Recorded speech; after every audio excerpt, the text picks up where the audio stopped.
శ్రీమదష్టాక్షరీ క్షేత్రనిలయం కరుణానిధిం శ్రీమద్వైకుంఠనారాయణం సదా సముపాశ్రయే. శ్రియకాంతోనంతో వరగుణగణైకాస్పదవపుః హతాశిషావద్యః పరమఖపదో వాङ्మనసయోః అభూమిర్భూమిర్యో నతజనదృశాం ఆదిపురుషో మనస్తత్పాదాబ్జే పరిచరణసక్తం భవతు మే. ప్రణమ్య శిరసాచార్యాన్ తదాదిష్టేన వర్త్మనా బ్రహ్మసూత్రపదాంతస్థ వేదాంతార్థ ప్రకాశ్యతే. ప్రియ భాగవతోత్తములారా, భగవద్ రామానుజులు అనుగ్రహించినటువంటి వేదాంత దీపంలో 186 సూత్రాలు పూర్తి చేసుకుని 187వ సూత్రంలో మనం ప్రవేశిస్తున్నాం ఈరోజు. అంటే ప్రస్తుతం ద్వితీయ అధ్యాయంలో ద్వితీయ పాదంలో ఉన్నాం అన్నమాట. ఇక్కడ నిత్యమేవచ భావాత్ అని అన్నారు. నిత్యమేవచ భావాత్ అని అంటే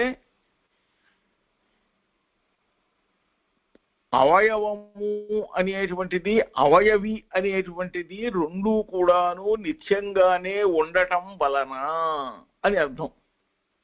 అంటే ఒక స్వరూపానికి కారణం ఏమిటి అంటే కారణము కార్యము అనేటువంటి రెండు చూపిస్తే కార్యము కారణము రెండూ కూడా ఒకదానిని వదలకుండా ఉంటాయి, కలిసే ఉంటాయి ఎప్పుడూ కూడాను. ఈ కార్యకారణ భావము అనేటువంటిది సిద్ధిస్తుంది. ఎందుకంటే అవయవము అవయవి అని అంటాం అన్నమాట దాన్ని. ఇప్పుడు సువర్ణం బంగారం అనేది ఉందంటే అది అవయవం. అవయవి అంటే బంగారం చేత చేయబడినటువంటి ఆభరణం. సువర్ణానికి ఆభరణానికి అవయవి భావం అంటే కార్యకారణ భావం సిద్ధిస్తుంది. మరి సువర్ణం అనే కారణమే లేకపోతే ఆభరణం అనే కార్యం సిద్ధించదు కదా. ఈ కార్యకారణాలు రెండూ కూడాను నిత్యముగా ఎప్పుడూ కూడాను కలిసే ఉంటాయి, ఒకదానిని ఒకటి వదిలిపెట్టి ఉండవు అని చెబుతున్నారు. అని అంటే పరమాత్మ జీవాత్మ కూడాను ఒకరినొకరు కలిసే ఉంటారు కానీ ఎట్టి పరిస్థితిలోనూ వీడి ఉండరు. దీన్ని మనకి వ్యావహారికంగా కూడా చెప్తారన్నమాట. ఒక నేలను వదలి ఒక చెట్టు జీవించలేనట్టు, ఒక చెట్టును వదలి ఒక కొమ్మ జీవించలేనట్టు, ఒక కొమ్మను వదలి ఒక రెమ్మ జీవించలేనట్టు పరమాత్మను వదలి జీవాత్మ అనేవాడు జీవించలేడు. పరమాత్మ వలననే వీడు జీవుడు అనబడుతున్నాడు. లేకపోతే పరమాత్మ యొక్క సంబంధం లేకపోతే ఈ జీవత్వమే లేదు. జీవత్వం లేనప్పుడు ఇంకా జీవుడే కాదు, వాడు కాయమే అవుతాడంతే. నిత్యమేవచ భావాత్ అంటే సమవాయ సంబంధస్య నిత్యత్వ అభ్యుపగమాత్ సంబంధ నిత్యత్వం అంతరేణ తత్ అనుపపత్తేః అవయవ అవయవినోః ఉభయోః అపి నిత్యమేవ భావాత్ కార్యకారణ భావః ఏవ న సిద్ధ్యతి అని అంటున్నారు. ఈ కార్యకారణ భావం అనేటువంటిది ఎంత చక్కగా ఉంటుంది అని అంటే స్పష్టంగా మనకు తెలియజేస్తుంది అనమాట. మన విశిష్టాద్వైత సిద్ధాంతానికి మూలం కూడాను ఈ కార్యకారణ భావమే. ఎందుకంటే జీవాత్మకు పరమాత్మకు కూడాను విడదీయడానికి వీలు లేని ఐక్యం ఉన్నది కాబట్టి. కానీ మన సిద్ధాంతంలో ఒక రెండింటికి విడదీయటానికి వీలు లేని సంబంధం ఉన్నది అని అన్నప్పటికీ కూడాను రెండైతే ఎప్పుడైతే వ్యవహరించామో రెండు ఉన్నప్పుడు ఎప్పుడు కూడా వేరు కదా. అంటే వేరుగా ఉన్నప్పటికీ కూడాను విడదీయటానికి వీళ్ళే సంబంధం ఉంది, కానీ మళ్ళీ అవి రెండు కూడా భిన్నమే అన్నమాట. అంటే జీవుడు దేవుడు అనేటువంటివి ఇద్దరు రెండు కూడాను భేదమే. భేదం ఉన్నప్పటికీ కూడాను విడదీయడానికి వీలైన సంబంధం ఉంది. అంత మాత్రం చేత రెండు ఒకటే కాదు కదా. కానీ ఐక్యం అని అంటాం, ఏకం కాదు కానీ ఐక్యం అని అంటాం. ఏకం అన్నదానికి ఐక్యం అన్నదానికి తేడా ఉంది కదా. కనుక తండ్రికి పుత్రుడు ఇద్దరు కూడాను ఐక్యంగా ఉంటారు అంటాం, కానీ తండ్రి పుత్రుడు ఏకమే అని చెప్పి ఎవరు అనలేరు కదా. కానీ ఏకము ఉన్న పదానికి ఐక్యం అన్నదానికి తేడా ఉంది. ఆ విధంగా నిత్యమేవచ భావాత్ అంటే పరమాణు కారణవాదము అనేటువంటిది ఏదైతే ఉంటుందో దీని కారణంగా పరమాణువులు అనేటువంటి వీటిల్లో ఇవి అవయవములు అవయవి అని చెప్పి కార్యము కారణము అని చెప్పేసి చెప్పబడేటువంటివి నిత్యము అంటే కలిసే ఉంటాయి ఎప్పుడూ కూడాను. కాబట్టి వాటి వల్ల ఏంటంటే నిత్యంగా ఉండటం వల్ల కార్యకారణ భావమే సిద్ధిస్తుంది అని చెప్పి దానికి అర్థం అన్నమాట. అదే విషయాన్ని విస్తరిస్తున్నారు మరలా. రూపాదిమత్వాచ్చ విపర్యయో దర్శనాత్. రూపాదిమత్వాచ్చ అంటే పరమాణువులు అని చెప్పి సూక్ష్మంగా ఏవైతే ఉన్నాయో ఈ పరమాణువులు సూక్ష్మ రూపంలో ఉంటే పరమాణువులు, అవి స్థూల రూపాన్ని పొందితే రూపములు పొందుతాయి. ఆహా ఇది ఈ రూపము ఈ వర్ణము అని చెప్పి తెలుస్తాయి అన్నమాట. ఈ పరమాణువులు అనేటువంటివి ఈ రూపములు అనేటువంటి కలిపితే ఈ విపర్యయం ఏదైతే ఉందో, విపర్యయం అంటే వాటికి నిత్యత్వము అనేటువంటిది నిరవయవత్వం అనేటువంటిది వీటన్నిటి కలిపి విపర్యయము అని అంటారు. ఈ విపర్యయం అనేటువంటి ఒక వ్యత్యాసం తేడా అన్నమాట. మళ్ళీ అనిత్యత్వం సావయవత్వం మళ్ళీ ఒకదాని కూడా కలిసి ఉండటం అనేది ఇట్లాంటివన్నీ కూడా జరుగుతాయి. ఎందువలన అంటే దర్శనాత్ కనిపించడం వలన. కనిపిస్తోందంటే అది స్థూల రూపం కలిగింది కాబట్టి. సూక్ష్మ రూపం అయితే ఎవరికి కనిపిస్తుంది, స్థూల రూపం కాబట్టి అది కనిపిస్తుంది. కాబట్టి అంటే స్థూల రూపం కలిగినటువంటి ఇది ఘటము అంటే మనకి కనిపిస్తుంది, కానీ ఇది ఆభరణము అంటే కనిపిస్తుంది. కానీ దాని సూక్ష్మ రూపంలో అణురూపంలో ఉండేటువంటివి మృత్తు యొక్క అణువులు కానీ సువర్ణ యొక్క అణువులు కానీ మనకి దర్శనం కనిపించవు కదా. కాబట్టి ఈ అభిమతం ఎందుకు చెప్పారంటే అవయవ అవయవి అనేటువంటి ఒక భావాన్ని రూపాదిమత్వాచ్చ ఒక పరమాణు రూపంలో ఉన్నప్పుడేమో కనిపించవు, స్థూల రూపంలో ఉంటే రూపాలన్నీ కలిగి ఉంటాయి. కాబట్టి ఈ వ్యత్యాసాన్ని తెలియజేయడం కోసం మనకి ఈ అభిమతం మనకి చెప్పబడుతోంది అని అంటున్నారు అన్నమాట. ఉభయధాచ దోషాత్తు అన్నారు. అనిత్యత్వాది భయాత్ పరమాణూనాం రూపాది శూన్యత్వే కార్యగుణస్య కారణగుణపూర్వకత్వ అసిద్ధి తత్ సిద్ధయే రూపాదిమత్వే చ అనిత్యత్వాది దోష ప్రసక్తి. ఇది ఉభయధాచ దోషాత్తు అసమంజసం ఏవా. ఉభయధాచ అంటే ఈ పరమాణువులకు రూపము ఇత్యాదులు అనేవి కూడా లేవు, కనిపిస్తావు కదా మనకి. పరమాణువు అణువు కన్నా ఇంకా పరమాణువు ఉంటుంది కాబట్టి రూపాలు లేవు. అలాగే రూపాలు కలిగినవి అంటే అర్థం ఏమిటి? రెండు పరమాణువులు కలిసి కొంత జణుకం అవుతుంది, మూడు పరమాణువులు కలిసి త్రిణుకం అవుతుంది. అట్లా ఎన్నో పరమాణువులు కలిస్తే ఏమవుతుంది? ఒక రూపం అనేటువంటి కలుగుతుంది. పరమాణువుకు మాత్రం రూపం అనేటువంటి మనకి గోచరం కాదు. ఈ విధంగా ఉండటం వల్ల ఒక పరమాణు రూపం అయితే నిత్యం కావచ్చు, కానీ మరి స్థూలత్వం అయితే అనిత్యత్వం అవుతుంది. కానీ ఈ అనిత్యత్వం అనేటువంటి భావం వల్ల పరమాణువులకు రూపం శూన్యం. ఎందుకంటే నిత్యం ఉండాలి అంటే అది సూక్ష్మ రూపంలో ఉంటేనే, పరమాణు రూపంలో ఉంటేనే ఉంటుంది. అది ఇట్లా గనక మనం దీనికి ఒప్పుకున్నప్పుడు కార్యగుణము అని కారణగుణము అని చెప్పి రెండు సిద్ధిస్తాయి. ఈ కార్యగుణము అనేటువంటిది మనకి కనిపిస్తుంది, స్థూలంగా ఉంటుంది కాబట్టి. కారణగుణము అనేటువంటిది సూక్ష్మ రూపంలో మనకి కనిపించదు. కానీ కార్యము కారణము రెండు ఒకటే. కారణమునందే కార్యము అంతర్లీనమై ఉన్నది. ఎట్లనగా ఘటమునందే మృత్యు వలె, ఆభరణమునందే సువర్ణము వలె. అట్లా తెలియజేయటం కోసం ఈ రూపాదిమత్వం అనేటువంటిది ఏదైతే ఉందో దాన్ని మనం తీసుకున్నప్పుడు ఒప్పుకున్నప్పుడు ఈ నిత్యత్వాది దోషం అనేటువంటిది అనమాట. ఎందుకంటే స్థూలత్వం రూపాన్ని అంగీకరించాము అని అంటే దానికి నిత్యత్వం ఉండదు. అంటే ఏ ఆభరణం కానీ ఏ యొక్క ఘటం కానీ నిత్యం కాదు కదా. ఏదైతే రూపం ఉన్నది ఏదైతే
వినొస్తలేదే, వినవడలేదండి స్వామి. అవును అడిగిన సమయం వినపట్లేదు. వారికి వేరే కాల్ చేస్తారా? కాల్ చేస్తే వారు లెఫ్ట్ అయ్యారు. చెప్తా కాల్ చేసి చెప్తా. లెఫ్ట్ కాల్ చేస్తా. కాల్ వచ్చినట్టుంది వారికి. బహుశా కాల్ వచ్చి బహుశా. అయ్యా అడిగిన దాసం స్వామి. అడిగిన దాసం స్వామి బాగున్నారా? నలుగురున్నారు. అయ్యా అడిగిన దేవరారు కటాక్షం, పెరుమల కటాక్షం, ఆచార్య కటాక్షం. అయ్యా భగవద్ ఆచార్య కటాక్షం. ఎట్లా నడుస్తుంది స్వామి? ఎప్పుడు ఏదో కార్యక్రమాలు కానీ బాగా చక్కగా రోజు మాత్రం మనకు చక్కగా ఇది మాత్రం నడుస్తున్నాయండి. 2 అయిందంటే మనం సాయంత్రం అయిపోయా. అంతే, భగవద్ విషయం దగ్గరికి వచ్చేసాం. భగవద్ విషయం దగ్గరకు వచ్చింది. ఇంకా 1 month పడుతుంది ఈజీగా. అంతే 1 month పడుతుంది. అయిపోయి కన్నన్ కథల్ని దగ్గరికి వచ్చేసాం. 15 ఇంకొక 5 తిరువారూరు.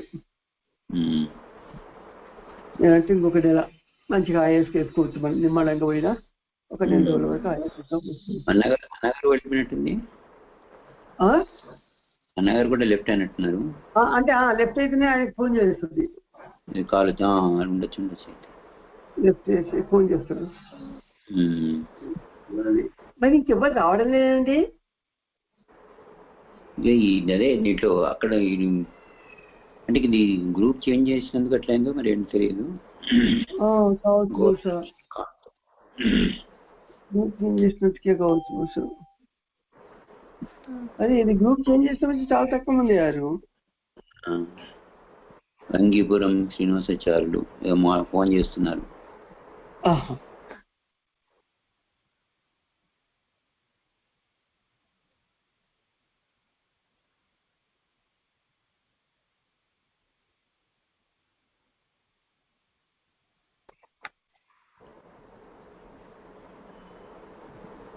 వారు వెళ్ళిపోయిన కన్సర్న్ నడుస్తుందా?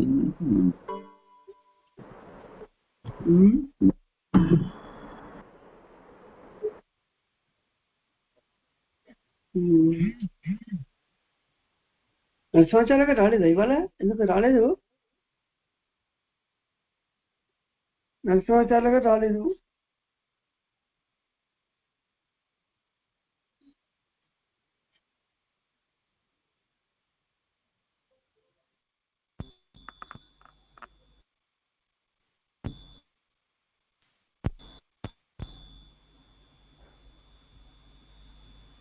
అడిగాను దాసోహం స్వామి.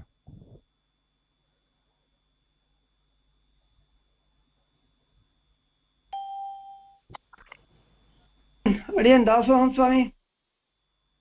అడిగాను స్వామి, అది నెట్ నెట్ లేదంటున్నారు. నెట్ లేదంటున్నారు. నెట్ లేదంటున్నారా? Net problem. అచ్చా నెట్ ప్రాబ్లం అయితే పాపం వారు ఏం చేయలేదు.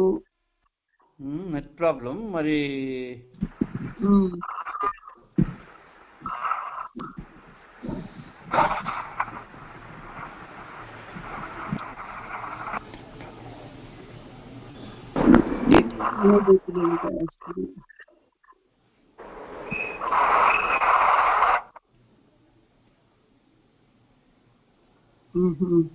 చెప్పారా నెట్ ప్రాబ్లం అని చెప్పాడా? నెట్ ప్రాబ్లమే. ప్రయత్నం చేస్తున్నారు రావడానికి, మళ్ళీ రావడానికి ప్రయత్నం చేస్తున్నా, నెట్ సహకరించట్లే. అవును, అదే నెట్ లేని పాప వారు ఏం చేయగలుగుతారు. అది సో నెట్ ప్రాబ్లం అని చెప్తున్నారు. అడిగాను స్వామి. విజయమూరి గారు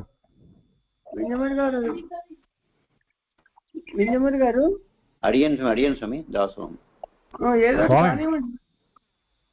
అడిగాను. చెప్పండి స్వామి. ఏదైనా ఒకటి కానీ మీ దగ్గర ఉన్న మీరు ఏదైనా ఒకటి స్టార్ట్ చేయండి వారు వచ్చే వరకు. అయ్యో వీరు మన వాళ్ళు వీళ్ళు ఉండాలి కదా, గోష్ఠి అధ్యక్షులు ఎవరైనా వారు లేరు కదా తట్టవారు. తట్ట రాఘవచల్ల గారికి అదే ప్రాబ్లం అంటే లోపలికి రావడానికి నెట్ లేదు కాబట్టి రాలేకపోతున్నారట. అందు గురించి వారు ప్రయత్నం చేస్తుందట నెట్ గురించి. నెట్ అది మన ప్రయత్నంలో అంటే అది ఎప్పుడు వచ్చేది తెలియదు. ఒక 15 నిమిషాల వరకు మనం మీరు ఏదో ఇంత కాలక్షేపం లాగా విషయాలు చెప్పండి. మీరు వస్తే పర్వాలేదు, లేకపోతే మంగళాశాసనం చేద్దాం.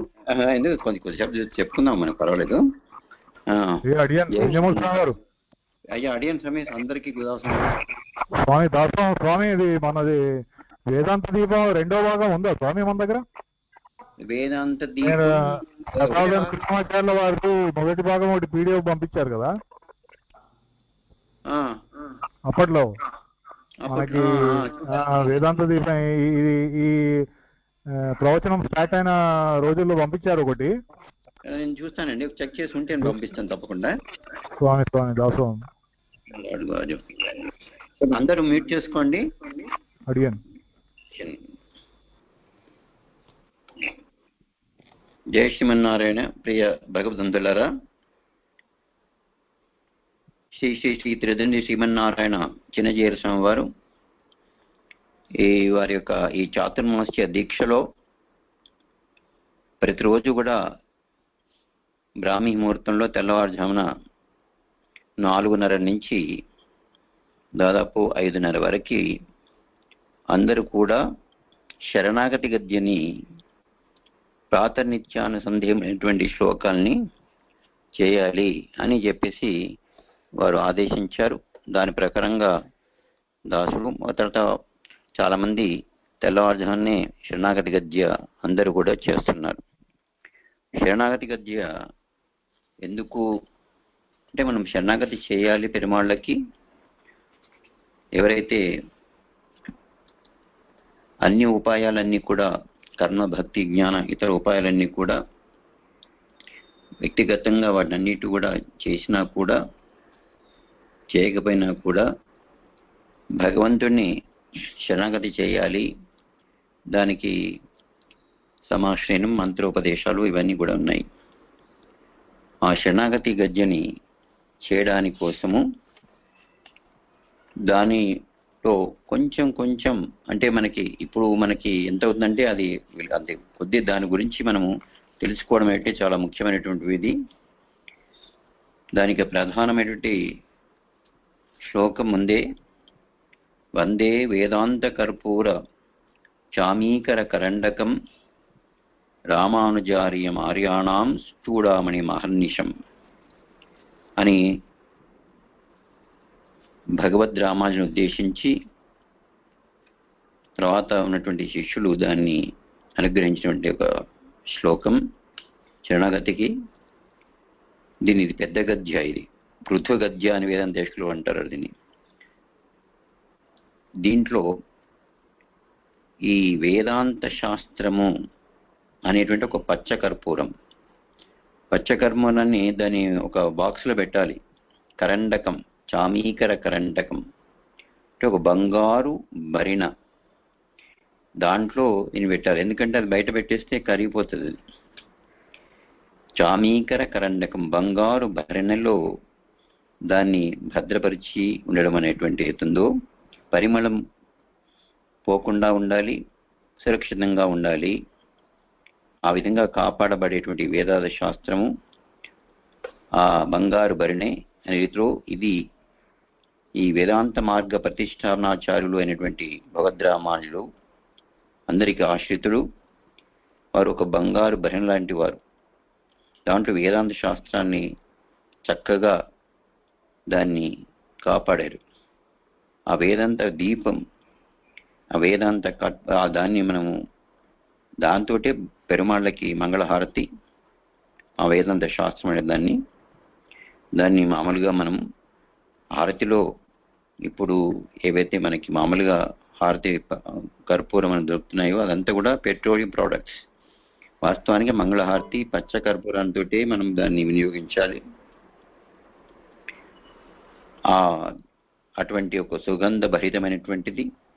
దాన్ని వెలిగించినా కూడా దాని యొక్క జ్వాల, అందులో వచ్చేటువంటి వాసన, దానివల్ల వచ్చిన పొగ కూడా, ధూపం కూడా చాలా ఆరోగ్యానికి అన్నిటికీ మంచిది. పచ్చకర్పూరాన్ని మామూలుగా మనం అందరూ కూడా తినే పదార్థాలు కూడా అడియన్ స్వామి ఇప్పుడే కలిసినట్టు స్వామి. అయ్యా స్వామి కొనసాగించండి స్వామి. అడిగాను ఈ విధంగా నిత్యమేవచ అభావాత్ అని చెప్పేసి, ఉభయదాచ దోషాత్ అని చెప్పి, అపరిగ్రహాచ అత్యంతం అనపేక్ష అనే సూత్రం చేత కూడాను ఏం చేస్తున్నారు అని అంటే,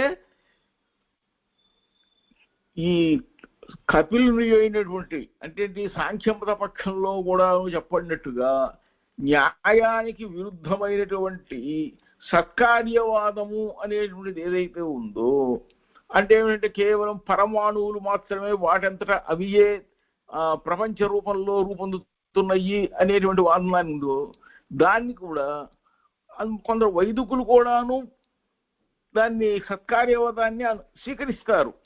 మనం కూడా స్వీకరిస్తాం, సత్కార్యవాదాన్ని అనుమతిస్తాం. కానీ సత్కార్యవాదం అంగీకరిస్తున్నాం కదా అని చెప్పేసి సత్కార్యవాదాన్ని అంగీకరిస్తున్నటువంటి కపిలుడి సాంఖ్యాన్ని కూడా మనం అంగీకరించడం అనేటువంటిది జరగదు. కానీ సత్కార్యవాదం మాత్రం మన చేత అంగీకరించబడుతుంది.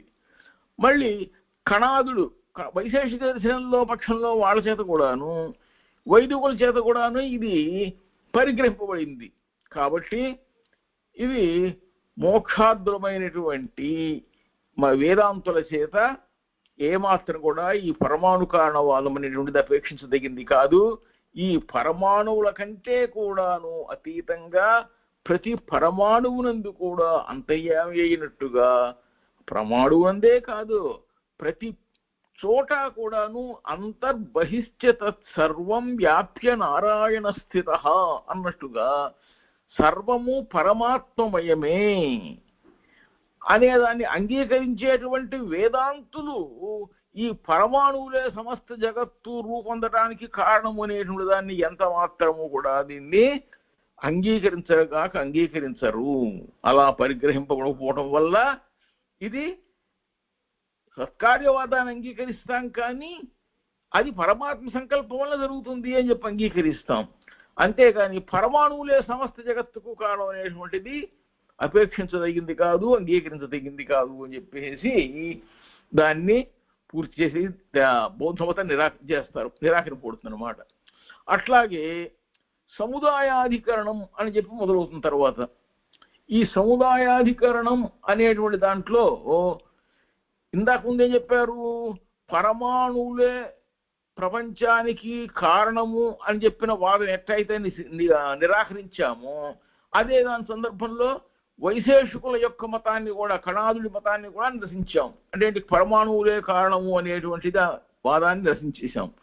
అలా నిరసించారు కాబట్టి ఈ పరమాణు కారణవాద సామ్యంలో ఈ తర్వాత అధికరణ సముదాయాధికరణము అనేటువంటి దాంట్లో సౌగతులు అని ఉన్నారు. వీళ్ళు కూడా బౌద్ధుల్లో ఒక పక్షం అన్నమాట.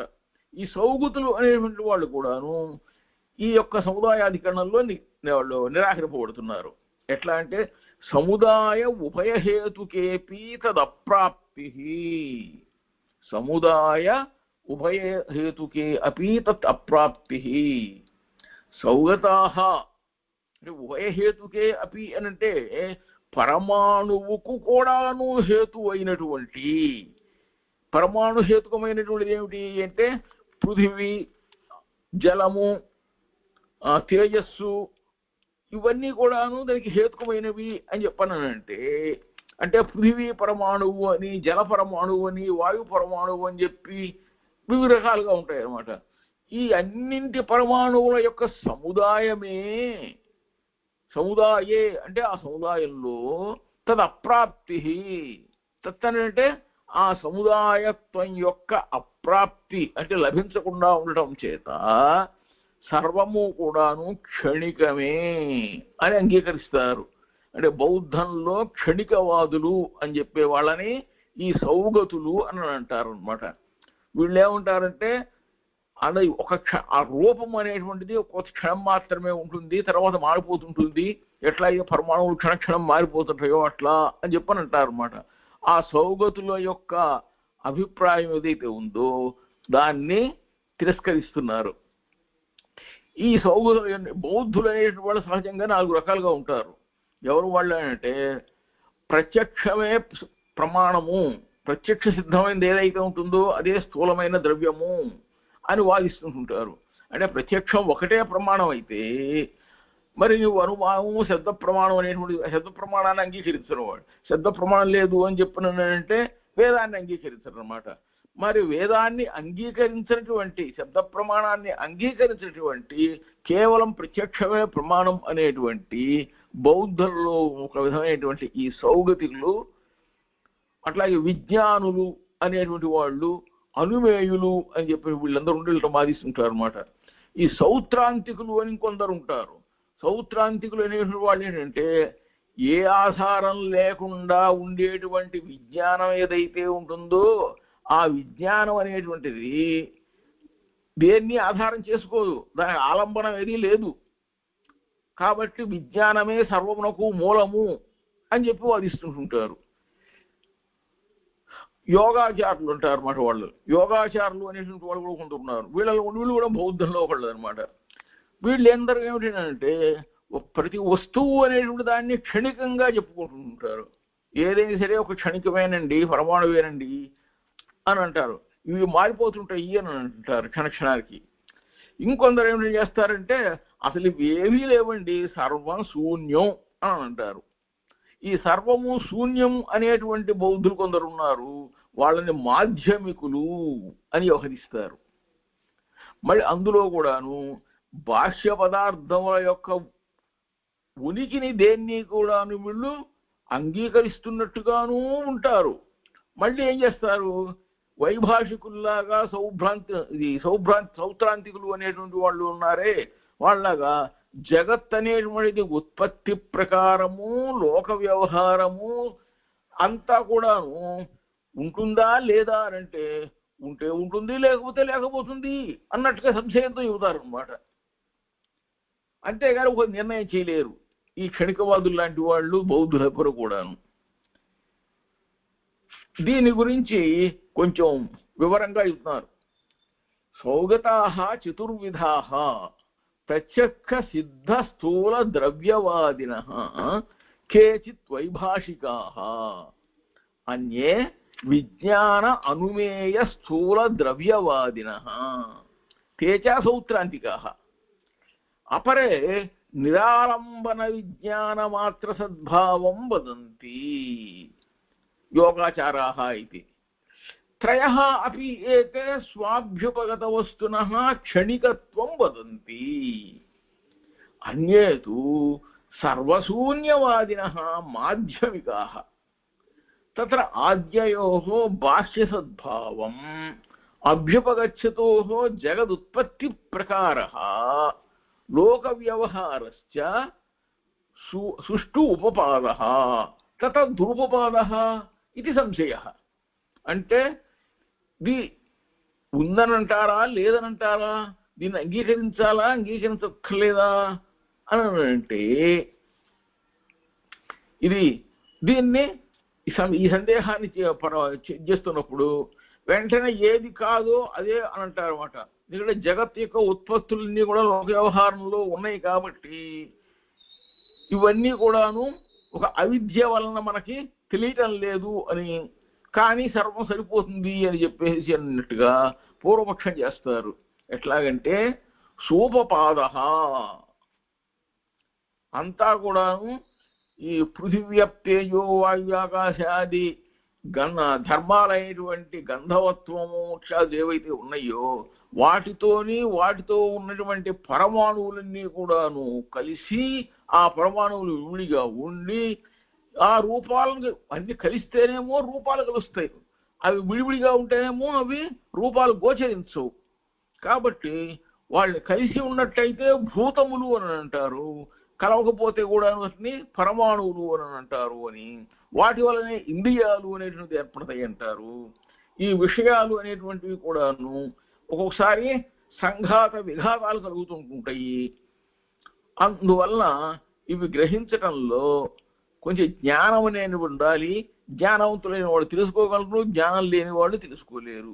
ఎందుకు తెలుసుకోలేరు అంటే ఆ ప్రమాణులు కలవందే కుదరదు అని, సర్వము క్షణికము అని చెప్పేసి ఈ స్థిర బుద్ధి అయినటువంటి అవిద్యట, అవిద్య ఏమో స్థిరమైనదిట, మీద క్షణికం అంటుంటారు. కాబట్టి క్షణికమైనటువంటి ఈ జగదుత్పత్తులు అంటే ఒక క్షణంలో జగత్తు పుడుతుంది, ఒక క్షణంలో జగత్తు నశించిపోతుంది అనేటువంటి విధంగా ఈ లోక వ్యవహారం అని చెప్పేసి పూర్వపక్షవాదులు అంటారు. సూపపాద ఇది పూర్వపక్ష.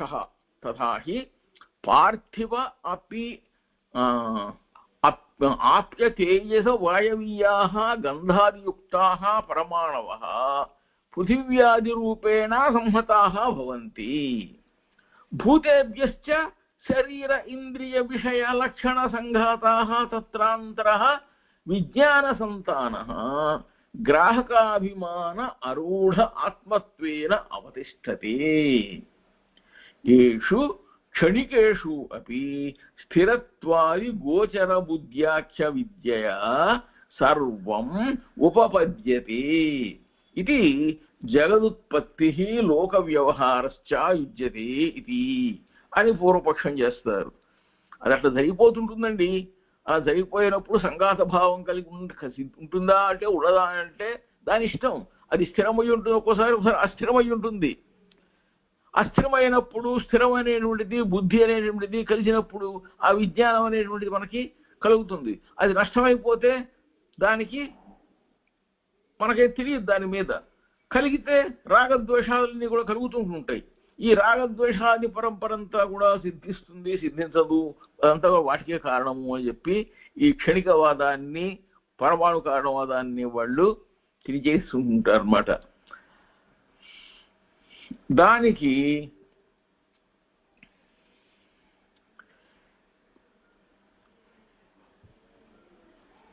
సిద్ధాంతం చెబుతున్నారు. క్షణధ్వంసినః పరమాణవః కథా సంహతౌ వ్యాప్రియంతే కథా సంహన్యంతే సంహతౌ వ్యాపృతాః తస్మిన్నేవ క్షణే వినష్టాః చేత్తు కే పునః న సంహన్యంతే. కశ్చ విజ్ఞానాత్మా కథా కం విషయం స్పృశతి, కశ్చ కథా కం జానాతి, కశ్చ కథా కమర్థం ఉపాదత్తే. స్పష్టా నష్టః స్పృష్టం చ నష్టం, వేదితా నష్టః వేద్యం చ నష్టం. కథం అన్యేన స్పృష్టం అన్యో విజానాతి, కథం వా అన్యేన విదితం అన్యః ఉపాదత్తే.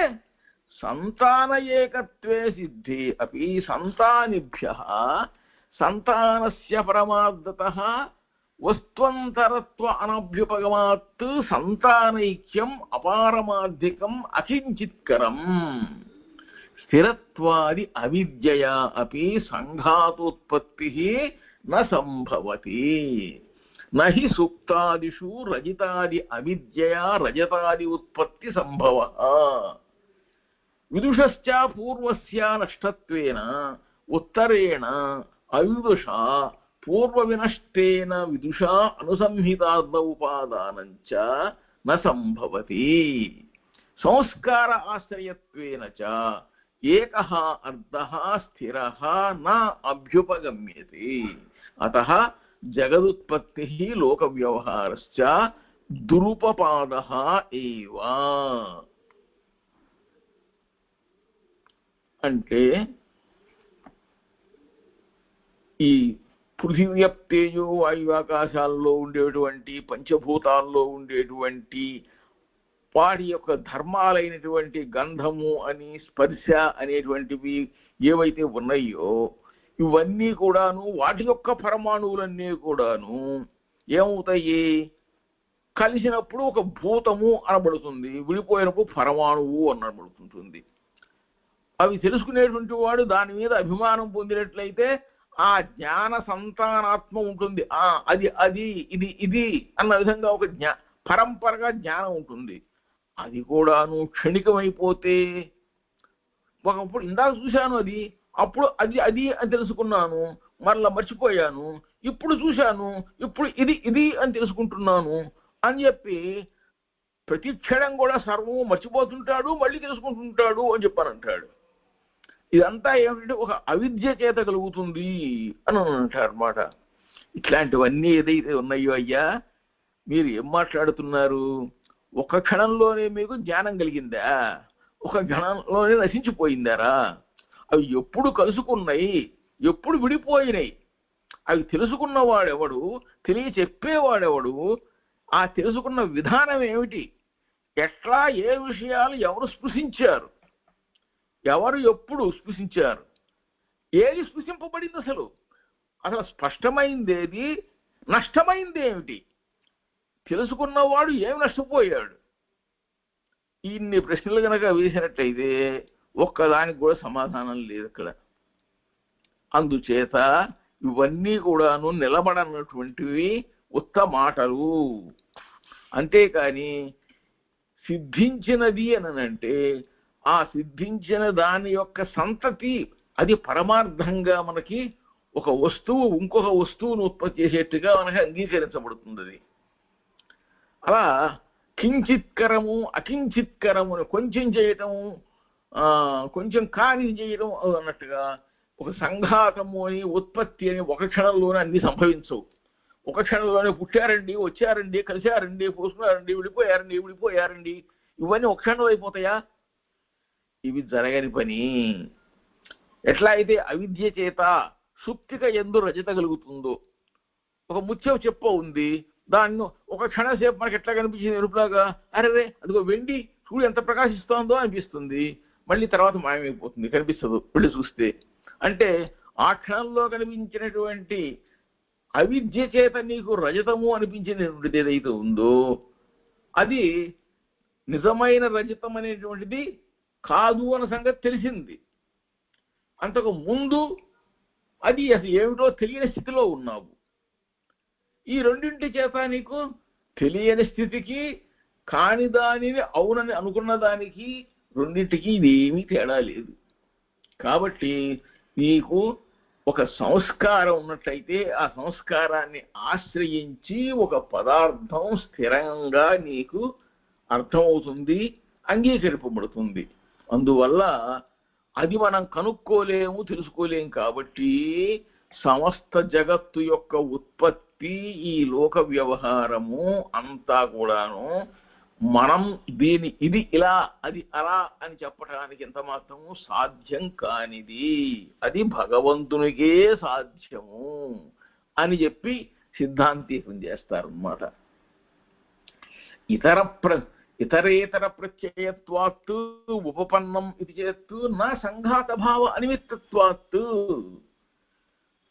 అంటే ఇతరేతర ప్రత్యయత్వాత్ అంటే ఒక అవిద్య, దానికి ఒకటి మళ్ళీ కారణం. ఒక అవిద్య అంటేనే అసలు ఏమీ లేకపోవటం, ఏమీ లేని ఇంకొక దానికి కారణం ఎట్లా అవుతుంది?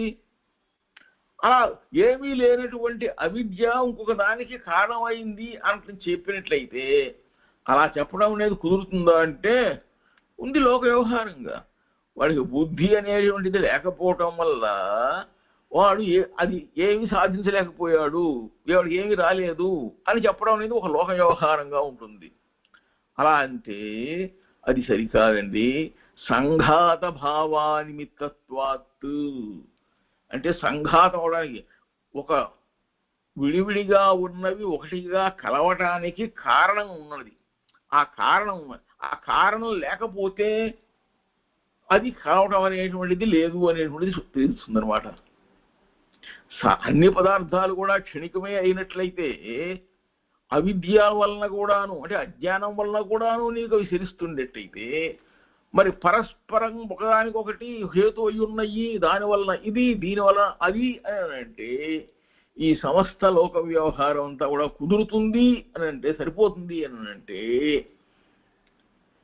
ఈ అస్థిరమైనటువంటి బుద్ధి ఏదైతే ఉందో అది స్థిరమైనటువంటి బుద్ధి రూపం చేత ఇక్కడ మనకు తెలియనటువంటి రాగద్వేషాలు కొన్ని కలిగిస్తుంటాయి. అవి అందువలన లేనిది ఉన్నట్లుగా ఉన్నది లేనట్లుగా కూడాను ప్రతిపాదిస్తూ ఉంటారు.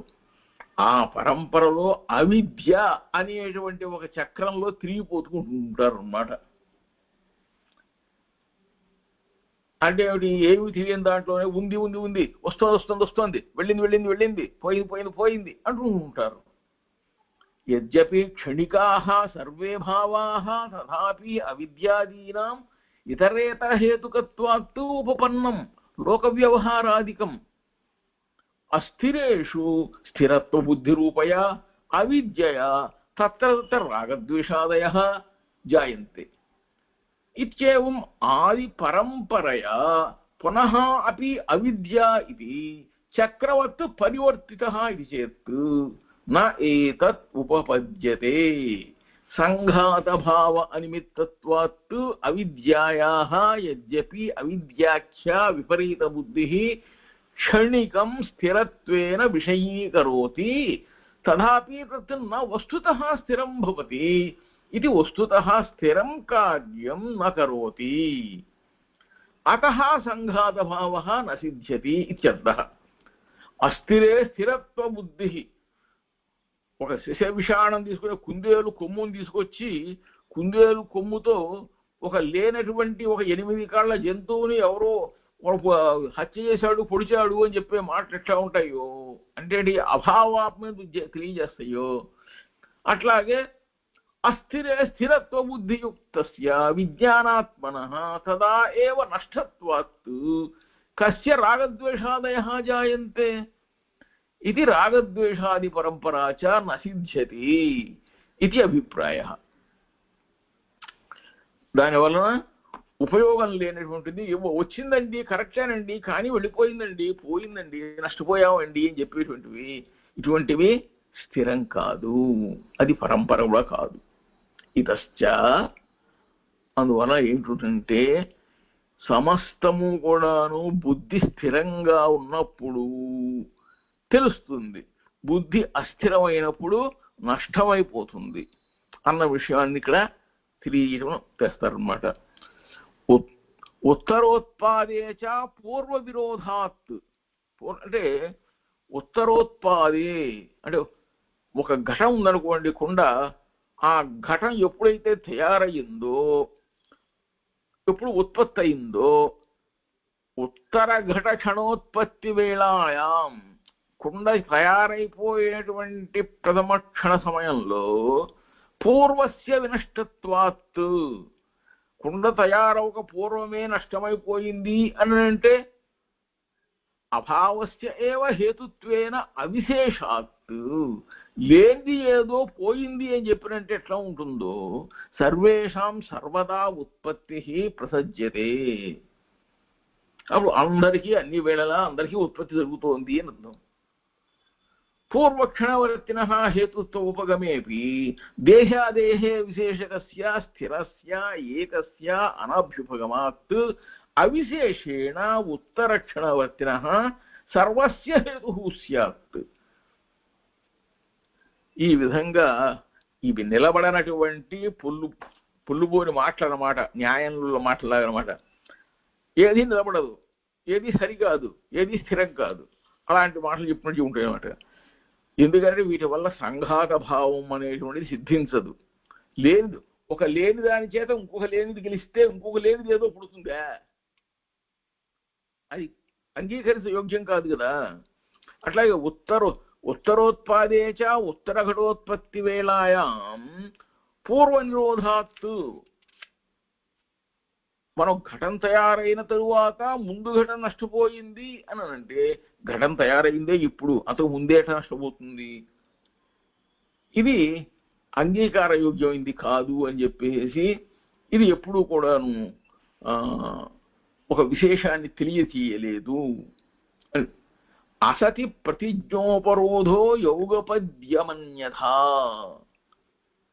అసతి అంటే ఏ కారణం లేకపోయినప్పటికీ కూడాను కార్యం ఉదయించింది.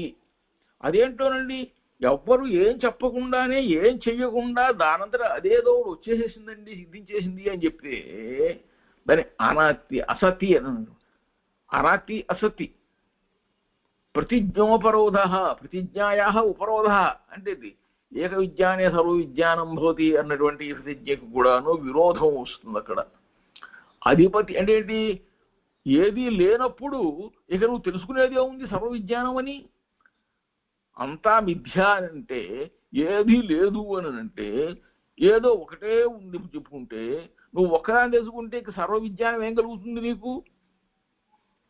ఏక విజ్ఞానం చేత సర్వ విజ్ఞానం కలగాలి అని అంటే ఆ ప్రతిజ్ఞకు భంగం కలుగుతుంది కాబట్టి. ఎందుకంటే ఆ ప్రతిజ్ఞ సత్యం అవ్వాలి అంటే ఒకటే కాకుండా దానికి అనుకూలమైనది కార్యం చాలా ఉండాలి. ఉంటే ఆ కార్యం అంతా కూడా సర్వ విజ్ఞానం కింద వస్తుంది. అది మనకు అవగాహన అవుతుంది. కానీ అధిపతి అంటే ఇంద్రియం అనేటువంటిది అన్యథ అంటే ఈ దోషాన్ని పోగొట్టడానికి యోగపద్యం. యోగపద్యం అంటే ఒక్క క్షణంలో రెండు ఘటాలు అనేటువంటిది ఏదైతే ఉంటుందో అట్లా అది మనకి సంభవిస్తుంది అంటారు. అది సంభవించదు కదా. ఒక క్షణంలో రెండు ఘటాలు పూరుతుంది కాబట్టి ఆ సత్తా కలిగినటువంటి ద్రవ్యానికి అన్వయం లేనటువంటి ఒక వినాశం కూడాను సంభవించదు. అసలు లేని ఘటానికి నాశనం ఏమిటి? లేని ఘటానికి ఉత్పత్తి ఏమిటి? ఇవన్నీ ఎట్లా ఉంటాయి? ఇసుక పిసుకుడు మాట్లాడతారు వీటన్నిటినీ కూడాను. చెప్తుంది ప్రతిసంఖ్యా నిరోధ ప్రాప్తిరవిచ్ఛేదాత్. ప్రతిసంఖ్యా నిరోధ అనేది పూర్తిగా స్థూలంగా నాశమైపోవడం. అప్రతిసంఖ్యా నిరోధ అంటే సూక్ష్మమైనటువంటి దాని మీద ముద్గరాభిఘాతం అని అన్నట్ట. సూక్ష్మమైన దాని మీద ఒక పెద్ద రోకళ్లతో తీసుకొచ్చేసి దెబ్బలు కొడితే ఎట్లా ఉంటాయి? ఇవి అన్నీ కూడా వీటి యొక్క అప్రాప్తి. ఇవి రెండు సంభవించవు కాబట్టి, అవి పొందరు కాబట్టి ఈ స్థూల వినాశనము ముద్గరాభిఘాతము అనేటువంటివి ఏదైతే ఉన్నాయో ఇవి కనిపించనివి కాబట్టి అసలు అవే కనిపించినప్పుడు ఆ వినాశం అనేటువంటిది ఇంకా సూక్ష్మ వినాశము అని చెప్పి ప్రతిక్షణము అని చెప్పి దానికి ఈ వినాశం అనేటువంటిది ఇంకా ఇన్ని రకాలుగా ఉంటుంది అని చెప్పి వాటికి సంబంధాలు ఉన్నాయి అనుకున్నంటే ఏ సంబంధము లేవు. అసలు అవే ఏవి లేనివి కాబట్టి అవేవి కూడా నిజం కావు. అవిచ్ఛేదాత్ అంటే ఉత్పత్తి వినాశాలన్నీ కూడా ఉంటున్నటువంటి యొక్క ద్రవ్యాలైతే విచ్ఛిన్నమవుతాయి. ఇది తన అనన్యత్వం. దీనికి ఉత్పత్తి లేదు. అటువంటిప్పుడు వినాశం ఏం కలుగుతుంది? సత్కార్యవాదం తదనన్యత్వం అని అంటే సత్కార్యవాదం వలన ఏది ఉన్నదో ఏది ఉండెనో దాని వలన ఏది సంభవిస్తుందో అప్పుడు అది సత్కార్యవాదం అవుతుంది. కనుక ఇప్పుడు ఘటం అనేటువంటిది నాశమైపోయింది అని అంటే అందులో ఉండే ఘటం యొక్క అవయవాలైన కపాలాలు కూడా నాశనమయ్యాయి అని చెప్పి స్పష్టం తెలుస్తుంది. అందుచేత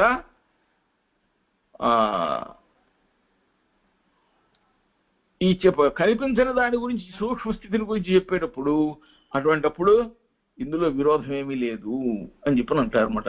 ఉభయదాచ దోషాత్ అన్నారు. రెండు విధాలుగా కూడాను, అంటే ఉదయించింది, పుట్టింది, ఉత్పత్తి అయింది అని, నశించిపోయింది అని చెప్పేసి ఇవి, తర్వాత అందులో ఏమీ లేదు అని చెప్పేసి తుచ్చత్వం అనేటువంటిది అన్నీ కూడాను దోషము ఉన్నవి. అంటే లేనిది పుట్టింది, లేనిది నశించింది అని అంటే ఏమన్నా అర్థం ఉందో దాంట్లో? అవి సంభవించవు, జరగని పనిది. ఆ సూత్ర అలా అని చెప్పేసి దాన్ని కూడాను ఈ 196 సూత్రంలో ఇస్తున్నారు. ఉభయదాచ దోషాత్ ఉత్పన్నస్య తుచ్చత్వ ఆపత్తౌ తుచ్చాత్ ఉత్పత్తౌ చ ఇది ఉభయ ప్రకారే చ దోష ఆపత్తే తే న సంభవతః.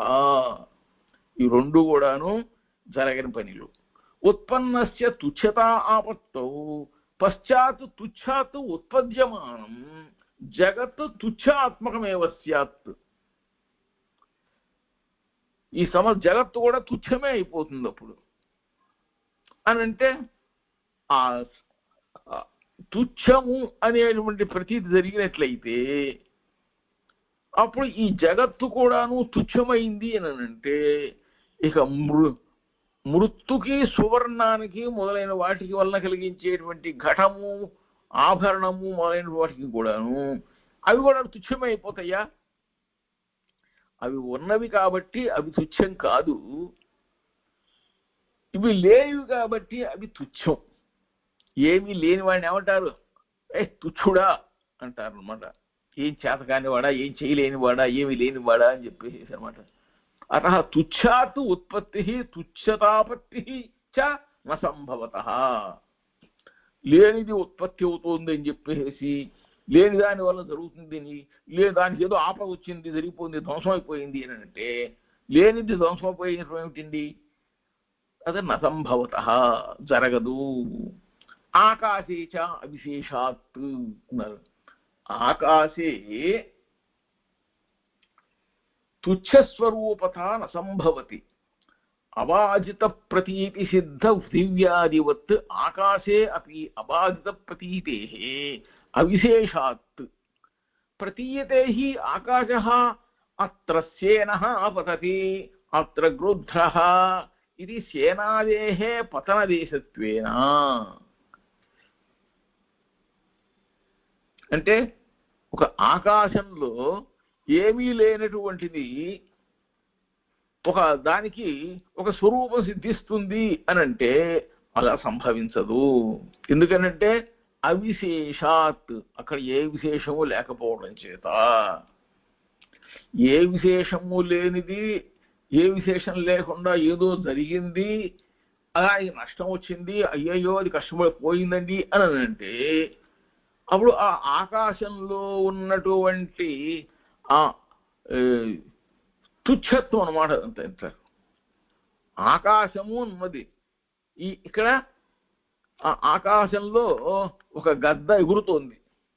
ఒక ఆకాశంలో ఒక గద్ద ఎగురుతున్నట్టయితే ఈ గద్ద ఎగురుతూ ఎగురుతూ ఏమవుతోంది?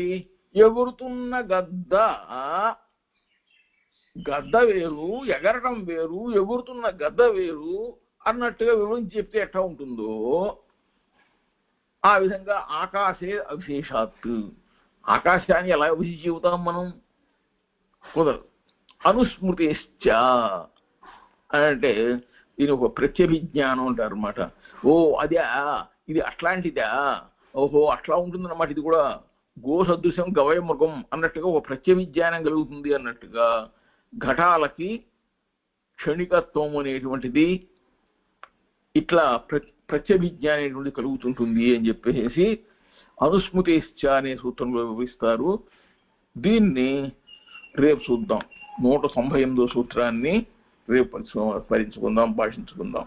శ్రీమతే రామానుజాయ నమః.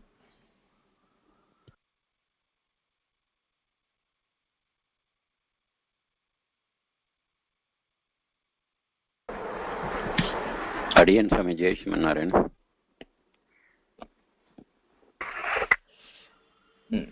అడియన్ స్వామి చాలా మంది ఆలస్యంగా రావటం వలన ఆరంభించడం ఆలస్యమైంది.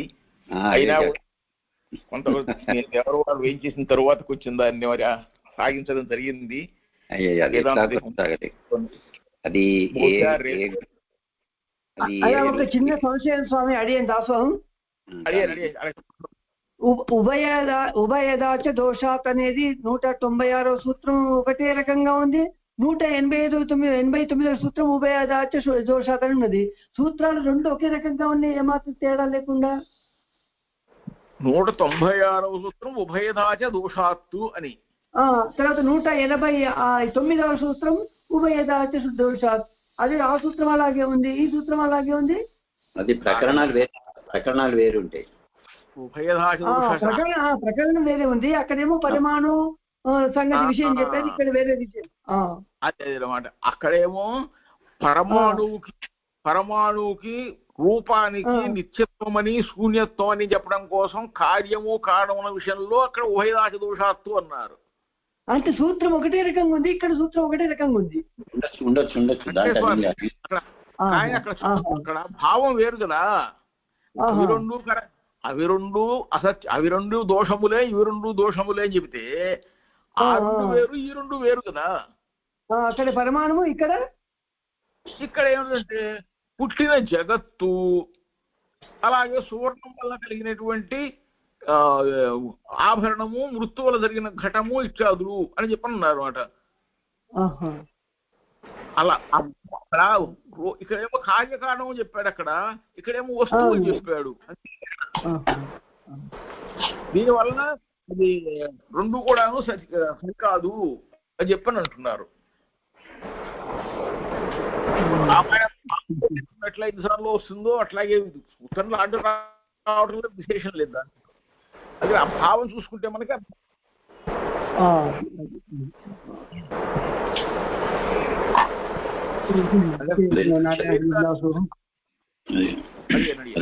తుచ్చత్వం కదా. ఉదయించింది తుచ్చత్వం, ఇది ఏమి లేకపోవడం. తర్వాత ఆ విధంగా తుచ్చత్వం ఉదయించిన కూడా ఉన్నా కూడా లేకున్నా కూడా రెండు ప్రకారాలు కూడా దోషం ఉండటం వలన ఉత్పత్తి వినాశనం సంభవించవు. వాడు చెప్పేదాన్ని దాని కుదరదు అని దాన్ని చెప్పడం అంతే. ఇక్కడ వేరు, అక్కడ వేరు.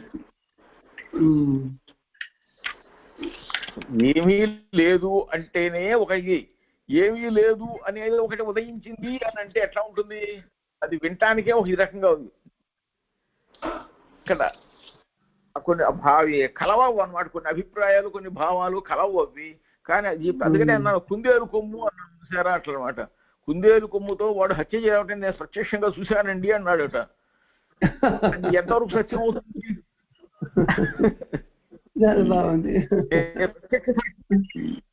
సాక్షి అయ్యావంటే అతను కొమ్ముతో అతన్ని పొడిచి చంపడం నేను ప్రత్యక్షంగా చూశాను అని చెప్పాడు అనుకోండి, రెండు దోషమే. కుందేలు కొమ్ము దోషమే, దాంతో పొడవడము దోషమే, నువ్వు చూడటం.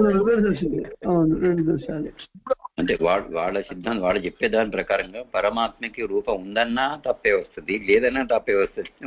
క్షణికం కదా, అది మాత్రమే ఉంటది కదా. అది ఉన్నదన్నా తప్పే, లేదన్నా తప్పే వస్తుంది. అది ఎంతసేపు క్షణికమో, ఎప్పుడు ఉంటుందో, ఎప్పుడు ఆ క్షణికం పోతుందో ఆ విషయం తెలియదు. నేను ముందే మనవి చేశాను స్వామి, అయ్యా ఇదంతా ఒక దంపుడు, ఇసుక పిసుకుడు అని ఈ రోజు చెప్తుంటారు. అయినా కానీ వినాలి మనం. దాసుడికి ఒక భావన స్వామి, ఇప్పుడు చీకటి లేకుండా వెలుగు రాదు, వెలుగు పిలువలేదన్నట్టు. ఇదే లేకపోతే, బౌద్ధ మతమే లేకపోతే శంకరాచార్యుల వారికి ఆ పనే లేదు. శంకరాచార్యులు లేకపోతే మనకి పని లేదు. ఏంటంటే నిజానికి బౌద్ధ మతం వ్యాపించడం అనేది సరిగ్గా కాదు. కడది బౌద్ధం పేరు చెప్పేసేసి దీనిని ఆపేశారు సారా. హిందూ మతం అనేటువంటి దాన్ని వదిలిపెట్టేసి బౌద్ధం స్వీకరించారు సారా. అక్కడ పెద్ద దోషం వస్తుంది. బౌద్ధాన్ని స్వీకరించినంత మాత్రం ఒరిగిందేం లేదు. ఒరిగిందేం లేదు, కానీ హిందుత్వాన్ని వదిలేసినంత మాత్రం చాలా నష్టం జరిగింది. అంటే ఇప్పటికి కూడా ప్రపంచంలో చాలా దేశాల్లో ఇది ఉంది, బౌద్ధ మతం ఉంది. వెస్ట్రన్ కంట్రీస్ లో చాలా ఉంది, కానీ జపాన్, జర్మనీ ఇటువంటి దగ్గర ఉంది. కానీ అసలు ఈ సిద్ధాంతం ఎక్కడుందో వారు ఎక్కడున్నారో వాళ్ళకే అర్థం కాదు. వాళ్ళకి అర్థం కాదు, చెప్పలేరు కదా, దాన్ని సమాధానం చెప్పలేరు. కాబట్టే దాన్ని ఏం చేస్తారంటే పై ఆకాశంలో చూపిస్తారు అన్నమాట. అదేదో అక్కడ ఉందిలే ఈ భూతం చూపించినట్టుగా అదిగో బూచి అన్నట్టుగా చూపించేస్తారు అంతే. అదే నిలబడదు అది. ఆ బౌద్ధుని మాత్రం దండం పెడతారు అదొకటి అంతే. తర్వాత సిద్ధాంతానికి మీరు అన్నట్టు 4 అయిపోయినాయి, 4లో మళ్ళీ 4 అయిపోయినాయి అంతే. నాకు తలకాయ నొప్పి వచ్చేస్తోంది, నేను వినలేను అయ్యా, నీకు నీకు నమస్కారం పెడతానయ్యా, ఇంకా ఆపోయ్యా అని చెప్పని అంటారు అనమాట అంతే వాళ్ళని. లేకపోతే వాళ్ళు ఇంకా అహింస ఇంకా ఏదో చెబుతారు అనమాట. అహింస అంటే ఏమిటో, అహింస అనే పదాన్ని ఎలా చెప్పాలో మనకు తెలుసు, కానీ అహింస అనే పేరుతో ఎదుటి వాడిని హింసించడం అనేది చూసారా, అది అంతా ఇంత కాదు కదా. రాజకీయ నాయకులు లేనిపోయిన మాటలను చెబుతుంటుంటారు. ఆ మాటలు సమన్వయం ఉండదు, సంబంధం ఉండదు. వినేవాడితో గాని విషయంతో గాని సంబంధం లేకుండా మాట్లాడుతూ ఉంటుంటారు వాళ్ళు. ఇక్కడ మన దగ్గర భువనగిరి స్వామి, భువనగిరి ఉంది కదా ఇక్కడ, భువనగిరి స్వామి ఇక్కడ హైదరాబాద్ దగ్గరనే ఉంటుంది. అది యాదగిరి గిట్టల. ఈ భువనగిరి దగ్గర నుంచి ఒక 4-5 మైళ్ళ దూరంలో కొలన్పాక అని ఒక ఊరుందండి. అక్కడ బౌద్ధ మతం అక్కడ దేవాలయాలు ఉన్నాయండి. వాళ్ళి జైన మతం ఉంది, శైవ మతం ఉంది, విశిష్టాద్వైతం ఉంది. మన కంచిలో కనుకుంటే మరి కంచిలో అట్లా ఎట్లా విష్ణు కంచి, శివకంచి ఉంది కదా, అట్లా ఇక్కడ కూడా పురాతన దేవాలయాలు ఈ 4 అక్కడ ఉన్నాయండి. అది పెద్ద పెద్ద గ్రామం ఏం కాదు, కానీ వీరి చేతే పెద్ద గ్రామం అది. ఎప్పుడు ఈ జైనులు హిందువులు చాలా వస్తుంటారు ఇక్కడ అంతా, ఈ ఫారినర్స్ రావడం అంత పెద్ద వాళ్ళంతా దాన్ని వాళ్ళే డెవలప్ చేస్తున్నారు. అక్కడ ఈ బౌద్ధమానికి సంబంధించి ఒక రాజు ఉండేవాడు ఏంటో కానీ మొత్తం కొంచెం పురాతన ఇవన్నీ దొరికినాయి. అక్కడ వాళ్ళ దేవాలయం డెవలప్ చేస్తున్నారు. ఈ 4 అక్కడ ఉన్నాయి. దాసుడు 2-3 సార్లు వారణాసి వెళ్ళడం జరిగింది. అక్కడికి వెళ్తే ఎవరికి తెలియకుండా దూరం ఎక్కడో హోటల్లో దిగటం, అంటే ఒక ప్రొఫెసర్ వాళ్ళ అసోసియేట్ ప్రొఫెసర్ని సెలెక్ట్ చేయడం కోసం వెళ్ళామంటే ఎక్స్పర్ట్ గా. ఆ సందర్భంలో పోయి పరిశీలించి చూస్తే దాన్ని అక్కడ చూస్తే తెలుస్తుంది ఏమిటంటే, వారణాసికి వచ్చేటువంటి విమాన ప్రయాణికులు, వారణాసి నుంచి వెళ్ళేటువంటి విమాన ప్రయాణికులు ఎవరయ్యా అని చూస్తే 80% బౌద్ధులే. అంతే ఎక్కువ అంతే వాళ్ళని.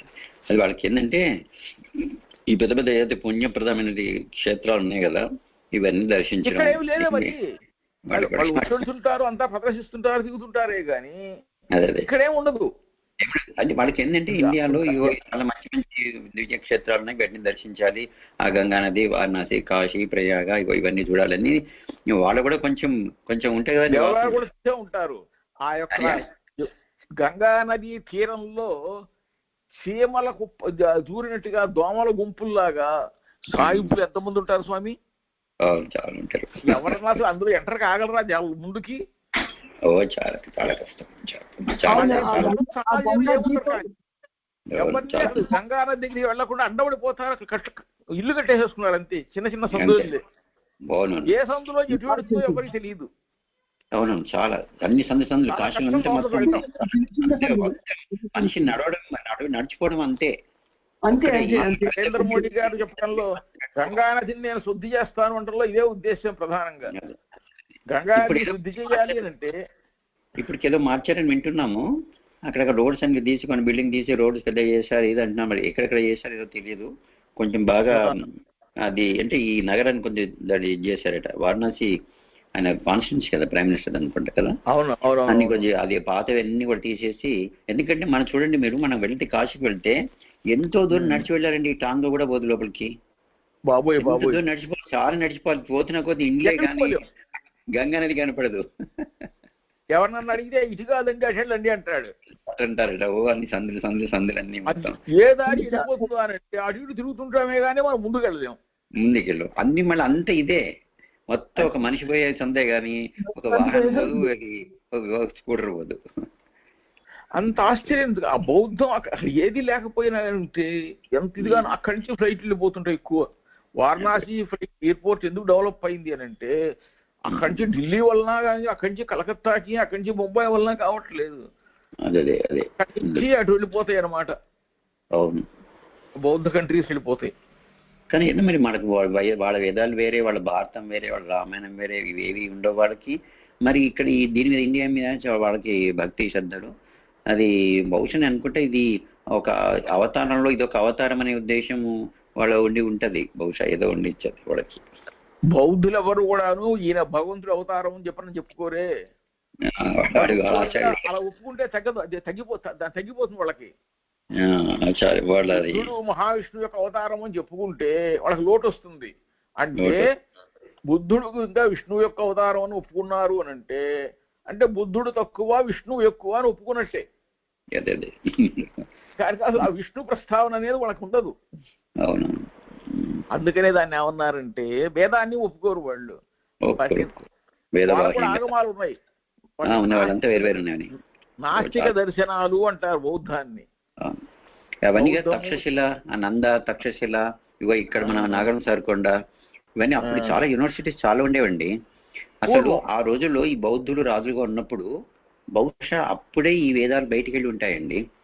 ఎందుకంటే అక్కడ అక్కడ అంతా ఇప్పుడు మనం ఏదైతే ఉన్నాయో అన్ని ఫారిన్ లో ఉన్నాయి, కానీ అక్కడంతా అని జినజేసం ఎన్నోసార్లు చెప్పారు కదా, కొన్ని వేద శాఖలు ఇక్కడ లేవు అక్కడ దొరికినాయని.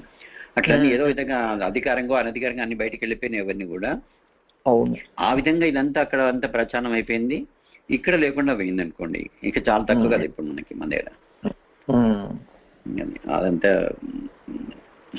వాళ్ళు ఎట్లాంటి వాళ్ళు అంటే ఇంగ్లీష్ బ్రిటిష్ వాళ్ళు 10 మంది మాట్లాడుకుంటే వింటారు అనమాట. ఆహాహా పాంచరాత్రంలో ఈ ఆగమం చాలా గొప్పది, అది ఒకదాని మాట్లాడుతుంది అనుకోండి. అయిపోయిన తర్వాత చెప్తారు, ఏమయ్యా ఆ ఆగమం ఎక్కడ దొరుకుతుంది, ఆ గ్రంథం ఎక్కడ ఉంటుంది అని అంటాడు అనమాట. అని చెప్పి చేతుల్లో డబ్బులు పెడితే వాళ్ళు ఏదో ఇన్ఫర్మేషన్ ఇస్తారు. సంపాదించినటువంటి గ్రంథాలన్నింటినీ కూడాను వాళ్ళు ఎప్పుడో చేరవేసేశారు. చాలా చేశారండి. ఈస్ట్ ఇండియా కంపెనీ వాళ్ళ టైంలోనే వెళ్ళిపోయినాయి. ఇప్పుడు ఈ రాజ్యాంగ చట్టం అనేది అంబేద్కర్ రాజ్యాంగ చట్టాన్ని నిర్మింపబడటానికి మూల కారణం ఏమిటి? ఒక హేతు ఉంది కదా, ధర్మశాస్త్ర గ్రంథాలు అని. ధర్మశాస్త్రం అంటే ఏమిటి? స్మృతులు. ఈ స్మృతి గ్రంథాలని ఆధారం చేసుకుని అతనికి నచ్చని విషయాలని తీసేసేసి అతనికి ఇష్టం వచ్చినట్టుగా మార్చి, కానీ అది చెబుతోంది ఆ ప్రక్రియలోనే రాజ్యాంగ చట్టాన్ని చూపించాడు.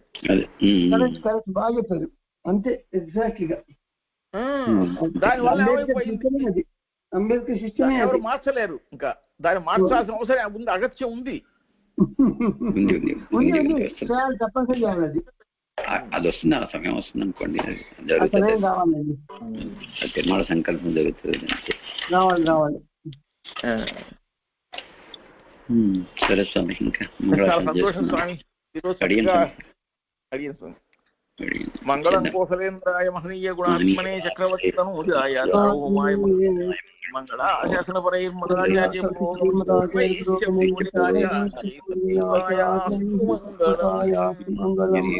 జయ శ్రీమన్నారాయణ. జయ శ్రీమన్నారాయణ. రామానుజాయ నమః.